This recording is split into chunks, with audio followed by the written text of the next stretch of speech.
Today we are joined by none other than Mark Gandy from G3 CFO and the host of CFO Bookshelf, one of the top podcasts in the accounting industry today. In this episode, we get into some pretty controversial topics around the term fractional when it comes to being a fractional CFO. More on that to come. Check it out. Let me know your thoughts. And then we also get into some pretty cool conversations around running a sales call and how being curious and asking the right questions leads to closing more deals instead of going into a call thinking about, I need to close this deal. Check out this episode. Let me know your thoughts. Super excited for you to dive in. I do want to send a quick shout out to our sponsors over at Universal Accounting. Thank you so much for sponsoring the show, for everything you do for the industry. If you're looking to grow your bookkeeping, tax, or accounting firm, make sure to check out Universal Accounting. They're amazing at what they do, helping you build the premier accounting firm. Make sure to check them out. To our guest, Mark Gandy from G3 CFO and the host of CFO Bookshelf. Welcome to the show. By the way, I know the people at Universal Accounting, so I don't know if you get paid twice for me mentioning they're good people. Really great people. We just got back from their event, GrowCon, a couple weeks ago at the start of May. It was our second time at the event sponsoring Roger, Christy, Leslie, all of them just awesome people. How do you know the folks at Universal Accounting? I actually know the people before Roger. Of course, Roger's has a great personality, very outgoing. So I think when he stepped in, and I don't know the full story, he's really, I think, taken the marketing to another level. But even before the Roger era, it was phenomenal. I mean, great content. So they've been around. I personally, I think they're underrated. But I met Roger personally through his people reached out to CFO Bookshelf, and we did an interview. And again, he's a wonderful human being. But Yeah. by the way, thank you. I want to say something real quickly. I'm not used to doing video.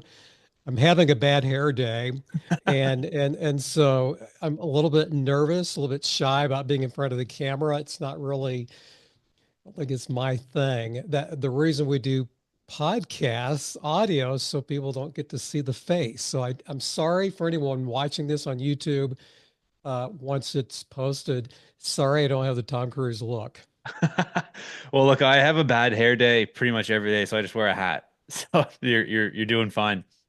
Mark, I would love to dive in and just hear a little bit about how you got started in the industry and before we get to where you're at now. Is being a fractional CFO, playing with numbers and helping out businesses something you always knew you wanted to do from your time on the playground and in school? That is a very interesting question. And by the way, anytime someone says this, it means they're stalling. But I think the Reader's Digest version almost have to step back a couple of W-2 positions. Started my career. I'm on the end of the baby boomer era, which is giving away my age. So it meant I worked for a big eight firm. And after that, I worked in the private world. And the private world was outstanding. Worked in numerous roles: CFO, controllership, internal audit, special projects. But what I learned, James, was I got bored very quickly. I love project work. When I was working as CFO, it would get boring because you only do one acquisition, maybe a year. There's only maybe one or two projects big that occur about every 12 to 18 months. But I love the projects. So when I was working as a W-2 staff member, I can say this because the statute of limitations have expired. I did a pretty big five-figure consulting project on my own time in the early 1990s. And when I wrapped up, I just thought, this is fun. I loved it. And it would take 12 years later before I could turn this into my own practice. And then once I got the chance, my wife and I were fully debt free, had some money in the bank. It's like, let's go do this. So I've been doing this, James, since 2001. This is before the concept of CFO work. Uh, the virtual CFO, all the stupid names that we have for it. By the way, don't get me started on the term fractional. There is nothing fractional about me. I think I'm pretty whole. I mean, my barber is not fractional. My electrician's not fractional. Why the heck are CFOs fractional? We're whole people. But I just knew years ago that I want to do something to where I can kind of control my own work, my own projects. And by the way, I don't like the recurring revenue stream because I have too much work. There's always work to be done. So I just love doing the implementation work. And I do have some clients that are 20 years old, 15 years old. I don't really prefer them. They won't let me quit. But again, I love the implementation work. So that's not the Reader's Digest version, probably went too long, but maybe that's a setup for a follow-up. Is that helpful? Oh, it's really helpful. And I love, I'm going to say it, probably a couple maybe controversial takes as well, like not the recurring revenue, not the term fractional. I think it's great and hopefully stems a lot of questions and comments. What about, I mean, you kind of mentioned it for you're a whole person, but is there anything else about like the term fractional that you're not a fan of? I mean, I saw on LinkedIn you've been around, you've been doing this before it became a buzzword in the last couple of years. But from my perspective, the fractional piece is kind of a fraction of the cost. I get you're a whole person going in. Do you agree with the fraction of the cost position of that CFO coming in who's not full time with the company, or what is it about fractional that kind of rubs you the wrong way? It all, of course, the name won't mean anything, but Jim Gann, who is one of my favorite human beings here in Central Missouri, who's a part of the Missouri University Small Business Development Center for 20 plus years. He referred to me as a fractional CFO back in 2014. I wrote that in a book that I've never published. I don't know if I ever will. And it was just a turnoff, just the term, because I thought that's so gimmicky, so marketing-ish. I like to think I'm a little bit better than I am. I like to think of myself as I'm a little McKinsey or I'm a little BCG.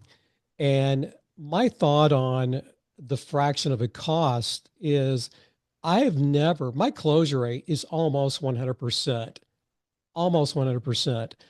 The two times I did not get a client was because of stupidity, but my close rate is nearly 100%. And I never had someone say, what will this cost?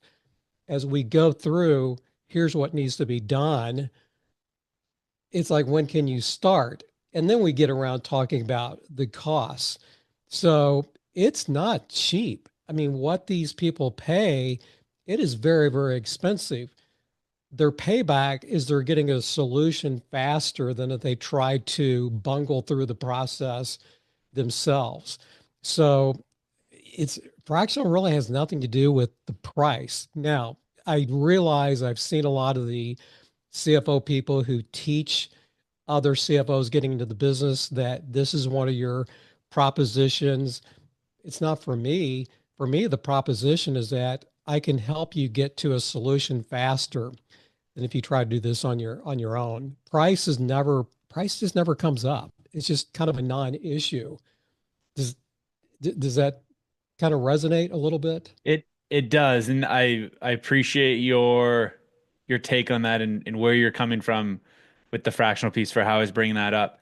I would love to get into maybe a little bit more of your sales process because I know that's something that not everyone's comfortable with. You mentioned price really never comes up. It sounds like you do a really good job at just asking the right questions and knowing when to ask or when to push a little bit harder on that bruise. Do you have any insight or advice you're able to share with listeners who maybe aren't as comfortable with the sales process and what works so well for you? The beauty of being a very highly analytical person.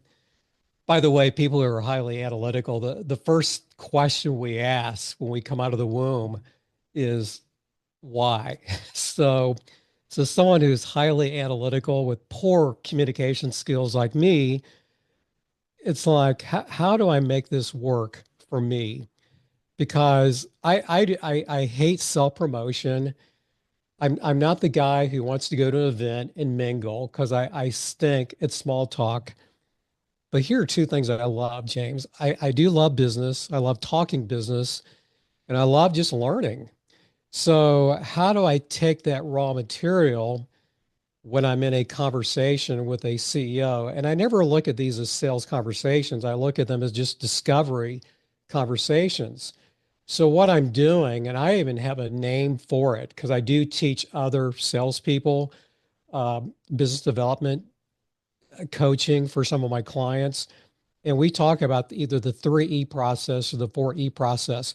Now, again, this is for me. It's really tailored for me, not necessarily other people. It's for my personality. But for me, the first E is just engaging. And usually, I love sports. I love fantasy football. I love Major League Baseball. I have a kid who was a decathlon national champion.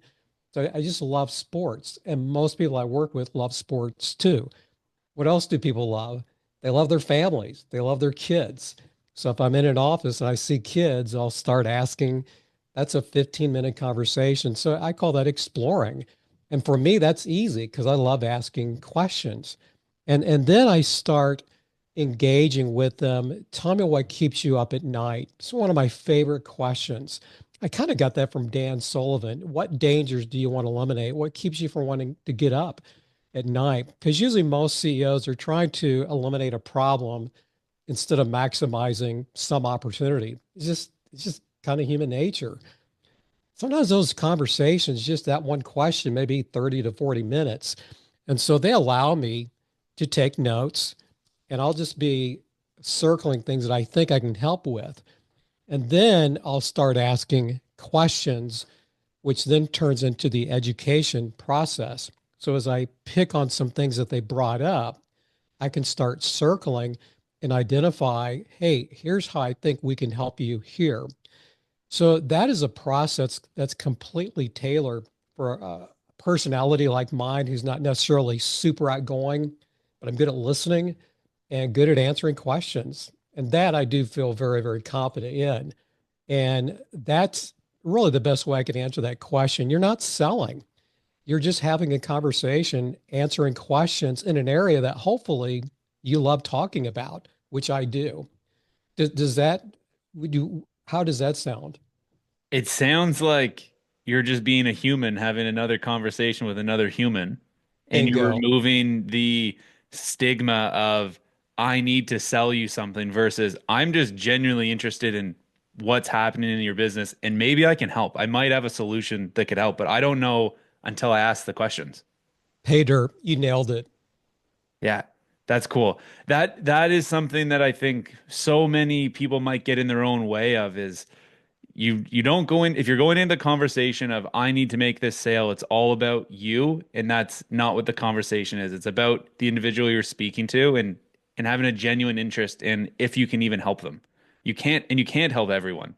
So the fact that you mentioned your close rate is almost 100% tells me that you're probably pretty quick to identify somewhere in your process that you're there they may not even be a good fit for what you can do. Otherwise, you're not even making an offer to help. You're so clairvoyant, James. I don't promote this. I do coach other CFOs getting into the business. And we get to sales. I pull up two book titles. I've never read the books.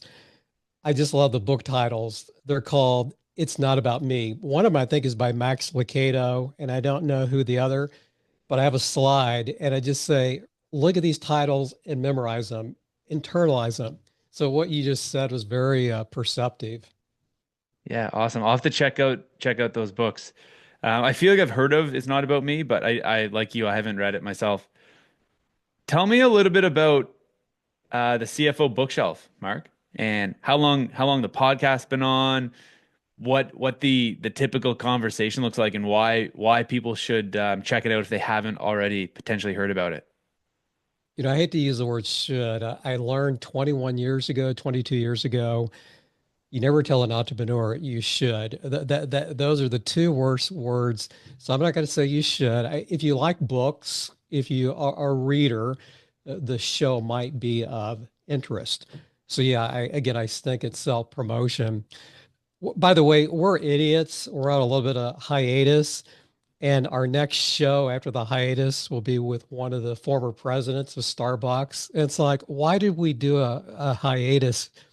Why didn't we do the hiatus after the episode with the former president with Starbucks? So we're really looking forward to that. The show is launched in 2024, had already started the website about 3 or 4 years earlier. It was a weekly newsletter, which, by the way, is a lot of work. And what was happening was I was already reading a lot. So all of my CEOs, they refer to me as the guy who, this guy's a reader. And I get pumped for knowledge, for questions, book titles. And I finally just thought, why don't I just start a rinky-dink website and I'll just start. I had great intentions, James. I'd be doing all these book reviews, but do you know how hard it is to do a book review and how long it takes? So instead of doing a lot of blog entries, I focus on the weekly newsletter. And I was shocked. I did about 160 of those.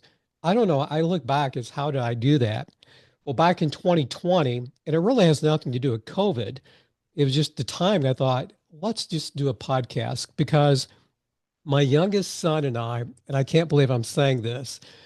We've taken it down. No one can find us, but my youngest son and I did a fantasy football podcast. And the people who listened to it, they loved it. They thought the production quality was phenomenal. And we did put a lot of work into it. It was a lot of fun. And it was a way to just really connect with one of my kids. And I thought, why don't I just do this, do a real podcast, as my son would say. So that was the birth of CFO Bookshelf back in 2020. We've just finished our 200 about our 250th episode. And again, the show is based on business books. We get tons of, hey, we'd love to have him on the show, but it's like they're not book authors. It's like people want to use the show as a launching pad for marketing. But no, we love business authors. Our shows are about an hour long. I think I'm one of the few podcasters who actually provides an interview arc. Mary Childs of NPR said, I've never seen this before. I've had a lot of A-list book authors say we've never seen this before. So that makes us feel good. They really appreciate the work because each show takes a lot of time. I have to read the book. Sometimes I read the book twice and then do the interview, and then we put the show notes together. So enjoy it. But it's hard work, as you should know now. Yeah, that's so good. Thank you so much for sharing that. That's awesome. You mentioned you've said a couple times now you're maybe a little shy or you don't like the self-promotion. You have a successful business, you have a successful podcast. You're obviously doing something right for people to know about you one way or another. How do people find out about you and how do new clients come through the door to work with you and your team? So I have to say that. And by the way, it's not really shy. I have learned over the years. That's the nice thing about getting old. You kind of learn things about yourself in a healthy way. And a lot of analytical people, we are not self-promoters. And by the way, there's nothing wrong. I wish I were a self-promoter, but if you go to LinkedIn, you can tell, oh, he loves self-promoting. It's kind of like public speakers. There are two types of public speakers. They're the people who they either have to or they need to, but I belong to the third type. And so self-promotion, it's kind of either need to, want to, but I belong to the third, which is have to. But to answer your question, G3 CFO is where I do my main business. Now, I do not take on any client. I only take on clients who've been referred to me. And there's a reason for that. That means they are pre-inclined, they're predisposed. They're also been pre-qualified. So the people who refer to me, they know what they're going to get. The people who refer to me, they know the type of clients I want to work with. So the only reason I have a website is mainly because of a lot of the posts I've written. They're not written for people who are looking for a CFO. They're written for the people I've worked with in the past or currently. So you can go to G3 CFO to learn more. You can also go to CFO Bookshelf if you want to listen to the podcast. Do you ask your clients for referrals, or you just do such an awesome job that they just do it I without don't being prompted? ask. I do not ask because what happens is one of my favorite all-time clients, and I can't say his name, plus he's very, very humble. I you, by the way, you learn through experience, right? And one of my first clients, he loved the work so much, you can't help it. It's like you don't, you don't cover up a light or a candle, which is a parable from years ago. So when you do good work, you kind of want to share that with other people. And there have been some times where I've had too much work and it's all because of referrals. Now, the referral game is hard. It's a marathon, but there's a trick and a concept in the early stages. But once you've been around doing this for about 8, 9, 10 years, you've got a great living for the rest of your life as long as you want to do this. So it's not that I ask. I've never asked because to me that would be too cheesy. I want people to think I'm always busy, which I am, but I don't have to ask because they're doing it without me asking. So now, does every client do that? No, because some of them are in very highly competitive environments. Like this car dealership may not want me working with their competitors because they like having me all to themselves. So I would say that about 60%, yeah, they love just putting my name out there. And most of my client work, referral from clients. That's awesome. Appreciate you sharing that, Mark. Last question for you.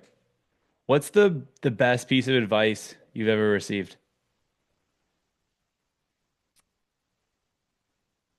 I will have the perfect answer in 3 days. Okay, no, so everyone listening, I was not prepped for this question, so this is going to be authentic.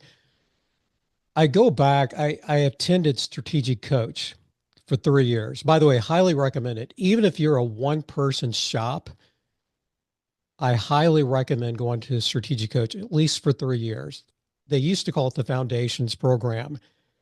They prefer people who have teams. In a way, I do have teams. I have external contractors that do work for me. So I'm managing some pieces, but that was my way of skirting that requirement. Stephanie Song is one of the, I don't know what her role is in strategic coach, but I was struggling with a product that I was wanting to put out.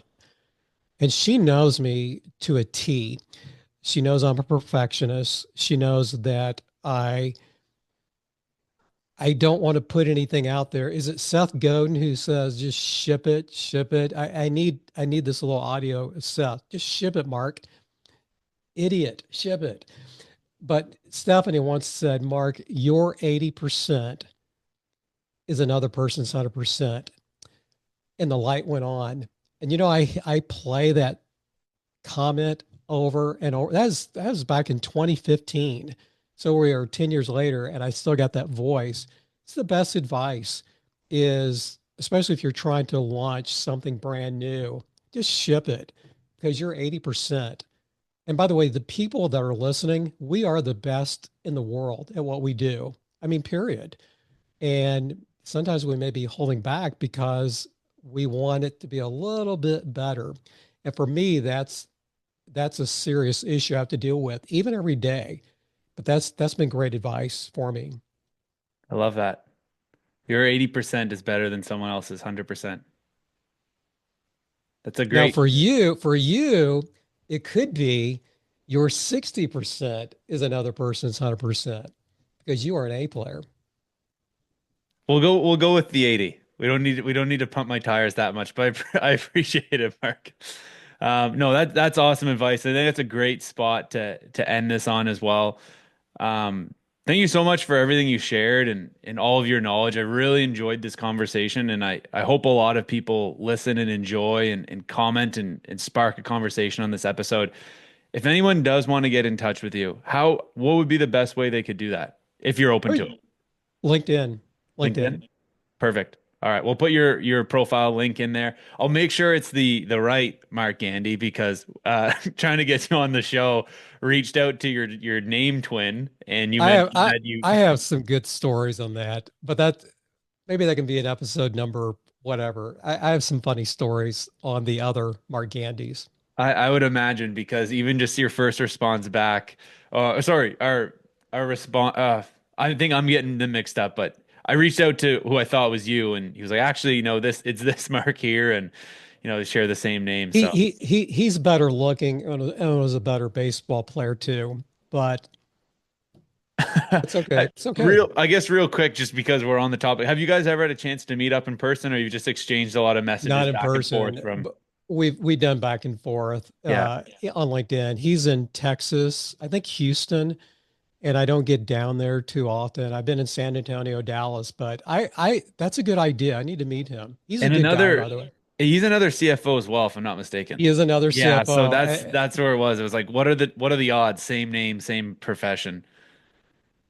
Yeah, that's Uh, cool. yeah. Awesome. Well, Mark, again, thank you so much. I've taken up a lot of your time here. Thank you so much for coming on the show. I hope people reach out and again, really enjoyed the conversation.